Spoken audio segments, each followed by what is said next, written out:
लघु कथा है। यानी बात को थोड़ा समझिए क्या है ये जो पाठ है ये अलस कथा है। ये चैप्टर का नाम है अलस कथा। अलस कथा का मतलब तो आलसी वाला कहानी, आलसियों की कहानी को हम लोग अलस कथा कहते हैं, ठीक ना। अलस, अलस मतलब होता है आलसी, और कथा मतलब कहानी, अलस कथा की कहानी, ठीक ना। यानी आलसियों की कहानी इसमें हमको मुख्य रूप से पढ़ना है। इसमें कहता है कि विद्यापति द्वारा रचित ग्रंथ से संकलित है। विद्यापति ने मैथिली, अवहट तथा संस्कृत तीनों भाषाओं में ग्रंथ रचना की है। पुरुष परीक्षा में धर्म, अर्थ, काम इत्यादि विषयों से संबंधित अनेक मनोरंजन कथाएं दी गई है। अलस कथा में आलस्य के निवारण की प्रेरणा दी गई है। इस पाठ में संसार की विचित्र गतिविधियों का भी परिचय मिलता है। यानी कहने का मतलब कि इस संसार में जितने भी अलग अलग प्रकार की गतिविधि हैं तथा आलसियों की कहानी, आलस कथा में किस तरह से आलसी को निवारण कैसे कर सकते हैं, ये सारी बातें इसमें दी हुई है, ठीक ना। आलस, आलस किसको कहते हैं? सबसे पहला प्रश्न यह है, आलस होता क्या है? किसी भी काम को देर से करने या उसके करने से बचने को आलस कहा जाता है। आप कोई काम बहुत देर से कर रहे हैं या आपको काम करने की इच्छा ही नहीं, आप वो काम नहीं करना चाह रहे हैं, तो वही क्या है? आलस्य है, ठीक ना। मम्मी बोल दी ये काम कर दो बेटा, ठीक ना। अब तुम 3 बजे मम्मी बोले रात में 8 बजे तो काम होबे नहीं किया, दैट इज कॉल्ड लेजीनेस, यानी उसको बोलते हैं आलसीपन, ठीक ना। आलस इसको बोलते हैं। आलसी किसको बोलते हैं उसके बारे में डिटेल्स में दिया, क्योंकि आलस और आलसी दोनों में अंतर है, ठीक ना। जो सुस्त यानी निकम्मा होता है उसे आलसी कहा जाता है। आलसी व्यक्ति जीवन में सक्रिय नहीं होता है और समय पर अपना काम नहीं करता है। आज अगर होमवर्क उसको दिया जाए तो वो निकम्मा होमवर्क करके नहीं आएगा, कल कोई बहाना बना लेगा, ठीक ना, उसको आलसी बोलेंगे, ठीक ना। ये नहीं समझना कि तुम लोग पर नजरे कहीं या निशाना कहीं, तुम लोग पर निशाना नहीं है, हम तक ऐसे ही कह रहे हैं। काम से बचने के लिए बहाना ढूंढते हैं या फिर अपना काम दूसरों से करवाते हैं, अपना फेयर दूसरे से करवाते हैं, अपना होमवर्क दूसरे से करवाते हैं, उस सब के सब को आलसी कहा जाता है मुख्य रूप से। इसीलिए अपना काम स्वयं करे, अपना काम जल्दी करे, जब आपको फुर्सत मिले तब ना करे, पहले फुर्सत निकाल के अपना काम कर लें, ठीक ना, नहीं तो आप आलसी कहला जाएंगे। ये पाठ का एक परिचय, थोड़ा सा परिचय था, ठीक ना, ठीक ना। पेन सही नहीं है, ठीक है पेन। तृतीय पाठ मतलब तीसरा पाठ, ये जो पाठ है, ये जिस पाठ को हम लोग अलस कथा बोलते हैं, ये तृतीय पाठ है आपका, जो है ये तीसरा पाठ है, ठीक ना, तीसरा पाठ है। कथा अयम पाठ मतलब इस पाठ में, अयम पाठ विद्यापति कृतस्य कथा ग्रंथस्य पुरुष परीक्षा नेति नामकस्य अंश विशेषो वर्तते। कहता यह पाठ विद्यापति रचित कथा ग्रंथ पुरुष परीक्षा नामक ग्रंथ का अंश विशेष है। यह पाठ जो है ये पुरुष परीक्षा नामक जो ग्रंथ का एक अंश है, ठीक ना, अंश विशेष है। पुरुष परीक्षा सरल संस्कृत भाषायां कथा रूपेण विभिन्नां मानव गुणां महत्वं वर्ण्यति, दोषानां च निराकरणाय शिक्षां ददाति। कहता है पुरुष परीक्षा कथा ग्रंथ में, इस पुरुष परीक्षा कथा ग्रंथ में मानवीय गुणों पर प्रकाश डाला गया है, जो मानव के गुण है उस पर प्रकाश डाला गया है, और दोषों को दूर करने की शिक्षा दी गई है। अर्थात जो है से हमारे अंदर जो दोष हैं, ठीक ना, ये दोष मुख्य रूप से कैसे दूर होंगे इसकी शिक्षा दी गई है। इस पाठ में आगे क्या कहता है उसको थोड़ा देखेंगे। स्लाइड को आगे बढ़ाते हैं और आप लोग इसको देखिएगा क्या कहता है उसको समझेंगे। कहता है विद्यापति लोकप्रिय मैथिली कवि आसित। विद्यापति देखिए लिखा हुआ है, विद्यापति लोकप्रिय मैथिली कवि थे। आशित मतलब थे, ठीक ना, और लोकप्रिय मतलब लोकप्रिय, और मैथिली कवि तो मैथिली कवि पता होगा। तब विद्यापति एक मैथिली कवि थे।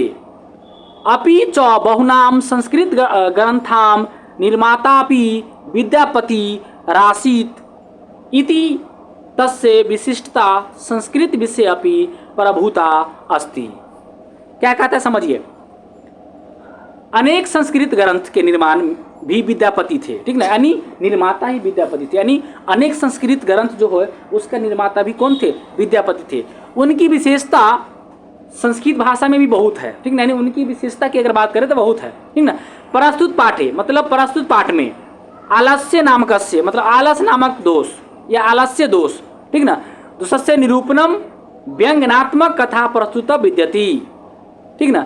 यानी प्रस्तुत पाठ में जो भी पाठ हम लोग पढ़ रहे हैं उसमें इसे साबित करने के लिए व्यंग्यात्मक कथा प्रस्तुत किया गया है। यानी ये जो पाठ हम लोग अभी पढ़ रहे हैं इस पाठ में एक प्रकार के आलस्य को दूर करने के लिए आलस्य नामक जो है ना, देखो यहाँ ना प्रस्तुत पाठ है, मतलब प्रस्तुत पाठ में आलस्य नामकस्य मतलब अलस नाम का, ठीक ना, दोषस्य मतलब जो दोष है उसको निरूपण किया गया, उसको बताया गया है कि जो आप आलस्य जो कथा है, ठीक ना, जो आलसी की कहानी है, ठीक ना, उस आलसी की कहानी में आलस को कैसे दूर किया जाए इसी का वर्णन इस चैप्टर में किया गया है, ठीक ना। आगे कहता है नीतिकारः आलस्य रिपुंपम मन्यते, ठीक ना। नीतिकार लोग जो है आलस को क्या मानते हैं, रिपु रूपम मानते हैं। रिपु रूपम का मतलब होता है शत्रु, यानी बोल सकते हैं जो दुश्मन। जो नीतिकार यानी अच्छे व्यक्ति होते हैं, कर्मशील व्यक्ति होते हैं, जिनको काम करने की ललक होती है, वो इंसान वो व्यक्ति, ठीक ना, आलस्य को शत्रु के समान मानते हैं, दुश्मन के समान मानते हैं, ठीक ना। आगे बढ़ते हैं, अगला स्लाइड में देखते हैं क्या कहता है। तृतीय पाठ का ये है अलस कथा। चलिए देखते हैं ये स्लाइड में क्या है। कहता है आसीत मिथिलायाम वीरेश्वर नामक मंत्री। कहता है मिथिला में एक वीरेश्वर नाम का मंत्री था। आसीत मतलब था, यानी मिथिला में वीरेश्वर नाम के मंत्री यानी मिथिला में एक कौन मंत्री थे, वीरेश्वर नाम के मंत्री थे। ये ऑब्जेक्टिव में क्वेश्चन पूछता है कि मिथिला में कौन मंत्री थे, तो मिथिला में वीरेश्वर नामक मंत्री थे। स्वाभाद दानशील कर्णाविश्च सर्वेभ्यो दुर्गतेभ्यो नाय थेभ्य प्रत्यह निक्षा भोजनम दापयति। क्या कहता है उसको समझिए। मतलब वह, यानी वह स्वभाव से दानशील और दयावान थे। जो मिथिला में जो मंत्री थे वो स्वभाव से दानशील थे, दानी थे। वह संकटग्रस्त था तथा अनाथ लोगों को प्रतिदिन इच्छा भर भोजन देता था। जो मिथिला में मंत्री थे जिनका नाम वीरेश्वर था, ठीक ना, वीरेश्वर नाम के जो मंत्री मिथिला के थे वो स्वभाव से दानशील थे, स्वभाव से दानी थे और संकटग्रस्त स्थितियों में अनाथ व्यक्तियों को प्रतिदिन इच्छा भर पेट भोजन करवाया करते थे, ठीक ना। ऐसे व्यक्ति में से थे मंत्री वीरेश्वर। वह तमन्ने अलसभ्यो अस्यम वस्त्रे दाप्यति यत। वह आलसियों को भी अन्न वस्त्र देता था। वह आलसी को वस्त्र के रूप में आलसी को पहले बुलाते थे, भर पेट जो भी आलसी उनके यहाँ रहता था या जो था आलसी उस सबको पहले भर पेट भोजन देते थे। भोजन देने के बाद उस व्यक्ति को वो अन्न कुछ घर के लिए और कुछ वस्त्र देते थे, दान करते थे। ऐसे बहुत ही दानी व्यक्ति वीरेश्वर नामक मंत्री थे, ठीक है ना। क्योंकि वो दान करते थे, क्योंकि आखिरकार क्या रीजन से दान करते थे, अगला स्टेप में उसको समझेंगे। निर्गति नाम च सर्वे सामलसः प्रथमो मतः किंचित क्षमते कर्तु जठारनापि वहिनानाम। इसके अर्थ को समझिए। क्योंकि निर्गति वाले में दुखी मनुष्यों में पहला स्थान आलसियों का होता है। जो मनुष्य दुखी होते हैं ना, उन सबों में सबसे पहला अगर किसी का स्थान है तो वो आलसियों का स्थान है, ठीक ना। आलसी व्यक्तियों का सबसे पहला स्थान है। इनका मुख्य जो है, इनका मुख्य सिद्धांत भूखे रहना अच्छा है, ठीक ना। जो आलसी व्यक्ति होते हैं ना, उनका मुख्य रूप से सिद्धांत होता है कि वो एकदम भूखे रहना पसंद करते हैं, लेकिन कोई भी काम नहीं करना चाहते हैं। अर्थात आलसी लोग पेट की आग सह लेते हैं किंतु परिश्रम करना नहीं चाहते हैं, ठीक ना।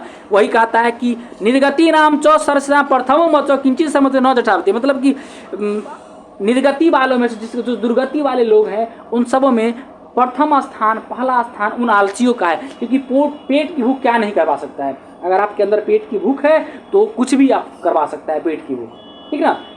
याद रखना सबसे पहले स्थान किसका है, इस आलसियों का है, इन आलसियों का है। आगे देखते हैं क्या कहता है, कहता है ततो अलसाम पुरुषानाम तत्रेष्टालाभम श्रुत्वा वहवा वस्तु अंधपरि मार्जतस्त्र वस्तु लिभ्रु यतः। देखिए कहता है इसके बाद आलसी व्यक्ति वहाँ खूब धन लाभ सुनकर बहुत से तोंद वाले लोग भी जमा हो जाते हैं, ठीक ना। तोंद वाले व्यक्ति का मतलब क्या, कुछ ऐसे व्यक्ति जो कि वास्तव में आलसी नहीं है, जिनका पैर हाथ नहीं है, पैर हाथ भी है, ठीक ना। यानी कहने का मतलब कि राजा जो है ना, खासकर वीरेश्वर जो मंत्री था, ठीक ना, वो ऐसे व्यक्ति को दान करता था जो व्यक्ति अपंग था, जिसका कोई चारा नहीं है खाने पीने का, वो काम धंधा नहीं कर सकता, वैसे व्यक्ति को खिलाया करते थे, ठीक ना। लेकिन कुछ ऐसे व्यक्ति तोंद वाले व्यक्ति, मतलब कहने का मतलब ये था, ठीक ना, तोंद वाले कहने का मतलब वो व्यक्ति आलसी व्यक्ति, ठीक ना, जो काम धाम कर सकते हैं, खा सकते हैं, वो भी खास करके यहाँ पहुँचते थे और भोजन करने के लिए इकट्ठा होते थे, जमा होते थे। इसीलिए कहा गया इनके बारे में, क्या कहा गया सुनना, स्थिति स्वकार्य मूला ही सर्वे सामपि सहते स्वजातीनाम सुखम दृष्टवा के न धावंती जंतवः। क्या कहते हैं समझिए, कहता है स्थिति स्वकार्य मूला मतलब होता है सुविधाजनक स्थिति, यानी सुविधाजनक स्थिति को देख करके, ठीक ना, सभी लोग उसे प्राप्त करना चाहते हैं। कोई भी सुविधाजनक स्थिति को देख करके सभी व्यक्ति उसको प्राप्त करना चाहते हैं। कौन ऐसा जीव है जो अपने जाति का सुख देख करके नहीं दौड़ता है। अगर तुमको पता होगा कि अपने जाति का कोई सुख वाला कोई काम वहाँ हो रहा हो, कहीं पर पैसा बटा रहा हो, ठीक ना, फ्री में, तो कौन लेने के लिए नहीं दौड़ता है। कहीं पर भोजन अपने जात का भोज हो रहा हो, खाने के लिए बुला रहा हो या कुछ भी है, अपने कौन नहीं भागना चाहता है, सब भागना चाहता है। अर्थात सभी कोई अपनी जाति का सुख देख करके आकृष्ट होते हैं। सही व्यक्ति अपने साथी, अपने दोस्तों को, अपने जात को, ठीक ना, सुख को देख करके अपनी ओर आकर्षित होते हैं और वो भी जाना चाहते हैं, उसको प्राप्त करना चाहते हैं। आगे कहता है, समझेंगे, पश्चादलसानाम सुखम दृष्ट्वा धूर्तापि कृत्रिम आलस्यम दर्शित्वा भोजनस्य गृह्णन्ति तदन्मल्लग्नम आलसायाम बहुद्रव्यव्यम दृष्ट्वा तन्नियोगी पुरुषे परामृष्ट्यम यद क्षम वृद्ध्या कर्णावयाय केवलम सभ्यः स्वामी वस्तुनि दापयति कपट ना अलसानाम अपि गृह्णन्ति इत्यास्माकं प्रमादः। आप देखिए, बनावटी आलस यानी बनावटी आलस्य को दिखा करके, एक तो आलसी व्यक्ति को भोजन करवाते थे प्रतिदिन, वैसे व्यक्ति को जिनके पास कोई साधन नहीं है भोजन करने के लिए, तो क्या होता है समझिए, बाद में पश्चात मतलब होता है बाद में, पश्चात मतलब बाद में, आलसियों का सुख देख करके धूर्त बनावटी आलस्य दिखा करके, उस आलसी को देख करके कोई धूर्त व्यक्ति, कुछ व्यक्ति ऐसे थे जो व्यक्ति धूर्त थे, वो बनावटी आलस दिखा करके भोजन प्राप्त करते थे, ठीक ना। बनावटी आलस, आलसी व्यक्ति नहीं था लेकिन बनावटी झूठा आलस दिखा करके, ठीक ना, भोजन प्राप्त करते थे। इसी बीच आलसियों पर अधिक खर्च देख करके राजपुरुषों द्वारा विचार किया गया कि बुद्धि पर ही दया करके स्वामी द्वारा केवल आलसियों को वस्तु दी जाती है। कपट से आलस्यहीन भी वस्तु पाते हैं। यह हमारे एक प्रकार के हमारे यहाँ एक तरह से आलस्य है। यानी कहने का मतलब क्या, कुछ व्यक्ति के लिए भोजन का प्रबंध किया गया था, कुछ ऐसे व्यक्ति के लिए भोजन का प्रबंध किया गया था जो वास्तव में आलस है, जो अपने पैर हाथ से काम नहीं कर सकते हैं, ठीक है ना, वैसे व्यक्तियों के लिए भोजन का प्रबंध किया गया था। लेकिन कुछ ऐसे बात को देख करके ना, कुछ बढ़िया आदमी भी झूठा नाटक आलस्य दिखा करके क्या किया, वो भी चाहा कि हम भी भोजन प्राप्त कर लेंगे, चुपचाप कुछ करने की जरूरत पड़ेगा नहीं, आराम से जाएंगे मंत्री के पास, लाइन में लग जाएंगे, भर पेट भोजन मिलेगा, वस्त्र मिलेगा, सब कुछ मिलेगा, अन्न मिलेगा, आराम से निकल जाएंगे वहाँ, काम तमाम, ठीक ना। ऐसे बनावटी आलस दिखा करके व्यक्ति वहाँ पहुँच रहे थे। जब ये चीज़ पहुँचते हुए कपटी आलस्य दिखा करके जब व्यक्ति लोग वहाँ पहुँच रहे थे, तब तो पता चला वहाँ के दरबारी को, लोगों को, राजपुरुषों को, और उसने क्या किया, जब अधिक खर्च होने लगा, व्यक्ति ज़्यादा जुटने लगा, तो वो कुछ दिमाग लगाए, कहे कि चलो भाई कुछ ना कुछ दिमाग लगाना पड़ेगा। क्या दिमाग लगाए, अगला स्लाइड में।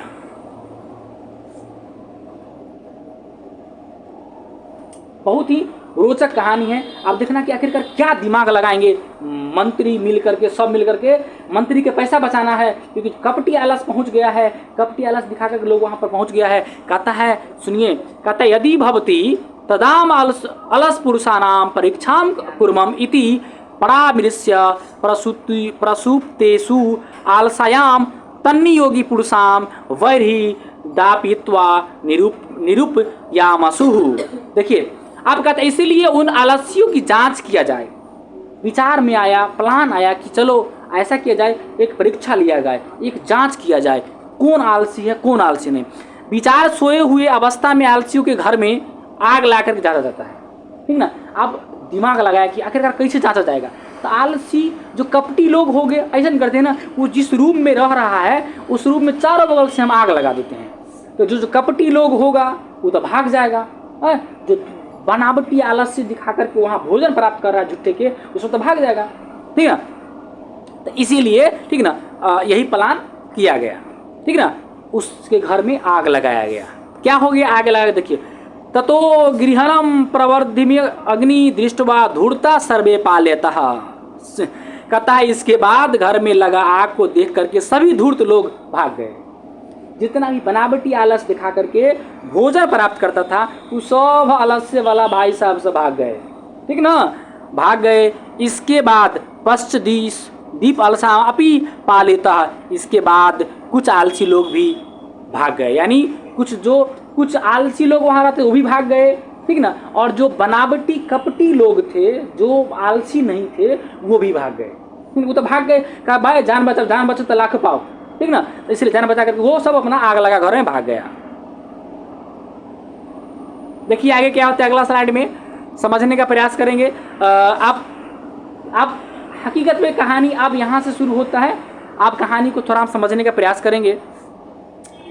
क्या है कहानी, चत्वार पुरुषा अस्तत्रेव सुप्ताः परस्परम मालपंती।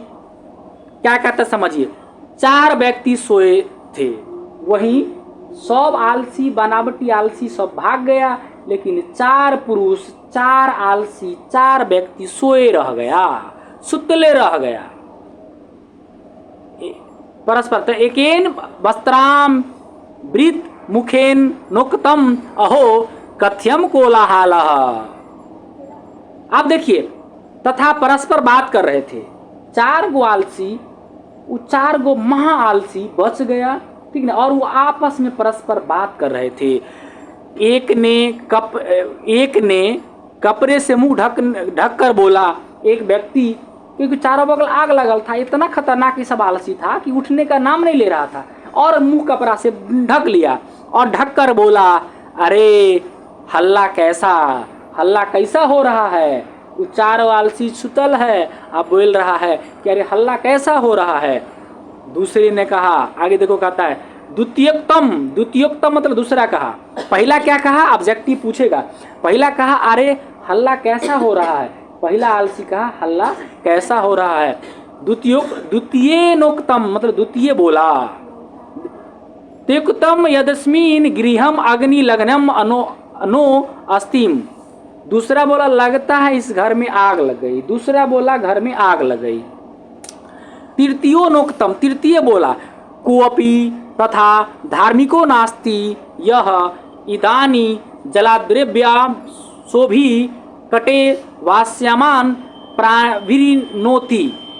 अब देखिए क्या था, तीसरे ने कहा, तीसरा बहुत बड़ा भयंकर बात कहा कि कोई भी धार्मिक नहीं है जो इस समय पानी से भीगे वस्त्रों से या चटाई से हम लोग को ढक दे। ऐसा कोई व्यक्ति नहीं है जो हमको पानी से भींगा हुआ चटाई या कोई पानी से भींगा हुआ वस्त्र हम पर रख दे, ठीक ना। मतलब इतना बड़का आलसी था, जान जा रहा है लेकिन उठने के तैयार नहीं हो रहा है। सोच लो दुनिया के सबसे बड़ा आलसी ये होगा। चारों बगल आग लगल है, ऐसा कल्पना कर रहा है, कल्पना ये कर रहा है कि कोई ऐसा व्यक्ति नहीं होगा, कोई वो भी ऐसा धार्मिक व्यक्ति जो अच्छे धर्म वाला व्यक्ति, कोई अच्छा व्यक्ति नहीं है, ठीक ना, जो क्या कर रहा है कि आग लगल है चारों तरफ, ठीक ना, आग लगल है, ठीक ना, चारों तरफ, और वो क्या करे, वस्त्र से ढक दे, ठीक ना। आगे देखिए क्या कहता है, समझिए। चतुर्वेकतम, चौथा बोला, तीसरा तक बोला कि कोई ऐसा धार्मिक व्यक्ति नहीं है। चौथा क्या बोला, अयवचाला। चौथा क्या बोला, सुनना, चतुर्थनोक्तम, चतुर्था बोला अयवचाला।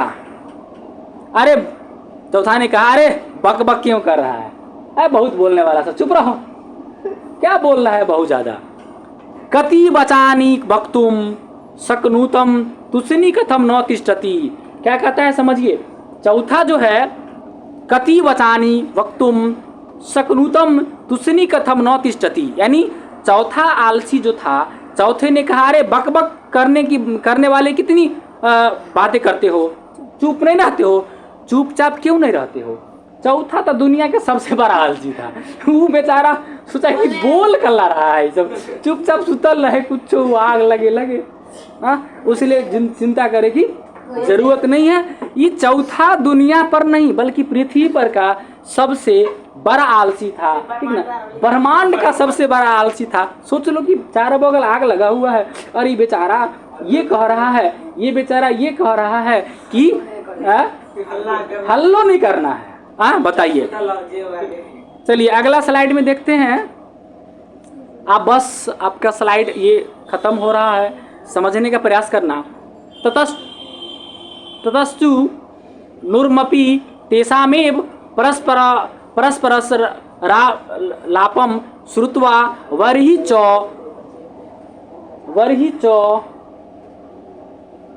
प्रविद्धि मेषा मुप्री पति अस्यम दृष्ट्वा नियोगी पुरुषे वर्धन्यम चत्वारो अपि आलसानां केशे वास्यः वाकृष्यः गृहीत्वा गृहाद् बहिष्कृता पश्चान्नालोक्यः तर्हि भीगो पठितम।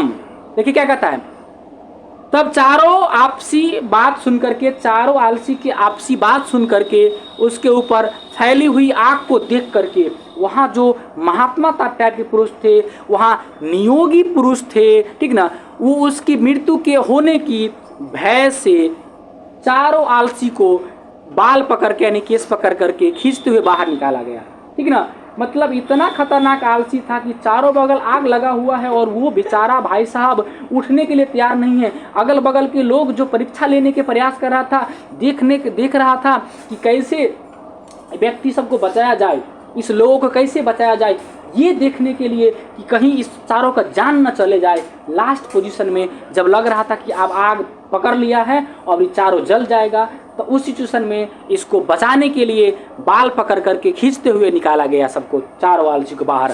तब इस प्रकार देख करके नियोगी पुरुष द्वारा कहा गया, कोई अच्छे पुरुष के द्वारा कहा गया है, ठीक ना। लास्ट स्लाइड है, इसको समझने का प्रयास करेंगे। क्या कहा गया है इसको समझिए।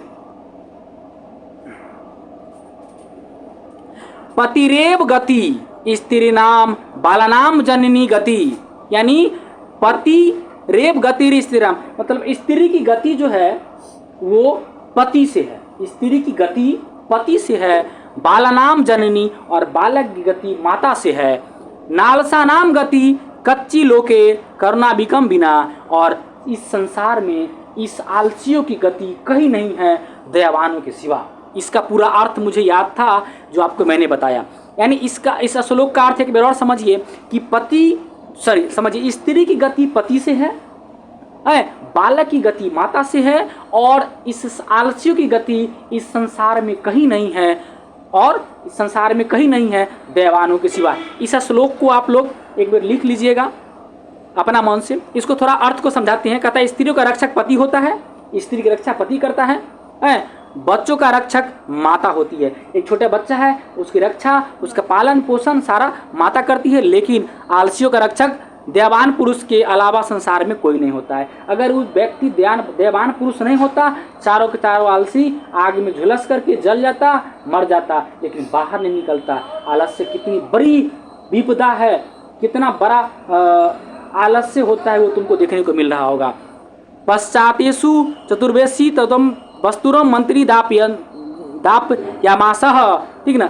और इसके बाद उन चारों को पहले से भी अधिक वस्तु, समझिए, उस चारों को भी अधिक वस्तु मंत्री द्वारा दान दी जाने लगी। यानी एक बार और इसको समझिए, कहता है कि स्त्रियों की गति जो है, स्त्रियों का रक्षक जो है वो पति होता है, बच्चों का रक्षक माता होती है, लेकिन आलसियों का रक्षक देवान पुरुष के अलावा इस संसार में कोई नहीं होता है।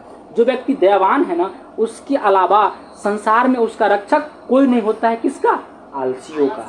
अगर आपके जीवन में, अगर आप भी जीवन में कुछ अच्छा करना चाहते हैं कि जीवन में कुछ बेहतर करें, तो आपको एक चीज़ त्यागना पड़ेगा, एक चीज़ से दूर भागना पड़ेगा, और वो चीज़ है आलस्य, ठीक ना। आलस्य जो है मनुष्य का सबसे बड़ा शत्रु है, आलस्य सबसे बड़ा दुश्मन है, ठीक ना। आलस्य से बड़ा शत्रु दुनिया में कुछ है ही नहीं है। इसीलिए आलस्य को